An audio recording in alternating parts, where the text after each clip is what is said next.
2020ல corona மட்டும் இல்ல, எனக்கு ஒரு அழகான ஃப்ரெண்ட்ஷிப்பும் கிடைச்சது. அப்ப நான் அவங்கள்ட்ட ரொம்ப கம்ஃபர்டபுளா ஆனதுக்கு அப்புறமே நான் சொன்ன விஷயம், "நான் தனியா இருக்கேன்.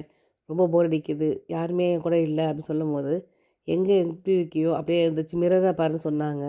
"ஏன்?" அப்படி கேட்டதுக்கு, "அதில யார் தெரியவான்னு?" கேட்டாங்க. "நான் தான்." அப்படின்றதுக்கு, "அப்ப நீ தான் உனக்கு தோணுன்னு" சொன்னாங்க. அப்ப சொன்னது 26ல வந்து இவ்வளோ பெருசா ஹிட் ஆகும்னு நெனச்சு கூட நான் பார்க்கல.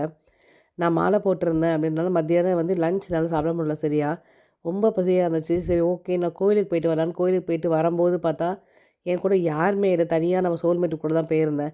பரவாயில்லன்னு சொல்லிட்டு எனக்கு 39 வயசு கம்ப்ளீட் ஆயிடுச்சு. ஆனா இதுவரைக்கும் நான் தனியா ஒரு ஹோட்டல்ல போய் சாப்பிட்டது சரித்திரமே கிடையாது. வெளியூர் போயிருக்கேன், சாப்பிட்டுருக்கேன் அப்படிங்கிறது வேற. ஆனா சொந்த ஊர்ல, உள்ளூர்ல தனியா சாப்பிட்டதுன்றது ஃபர்ஸ்ட் டைம். எனக்கு யாருக்கு நன்றி சொல்றது தெரியல. திருப்பி நான் வந்து ரொம்ப பெருமையா நம்ம சோல்மேட்ட எடுத்துக்கிட்டு வீட்டுக்கு வந்ததுக்கு அப்புறமேலு நான் ரொம்ப எதையோ பெருசா சாதிச்ச மாரி இருந்துச்சு. அன்னைக்கு நான் கத்துக்கிட்டது என்ஜாய் யுவர் ஓன் கம்பெனி.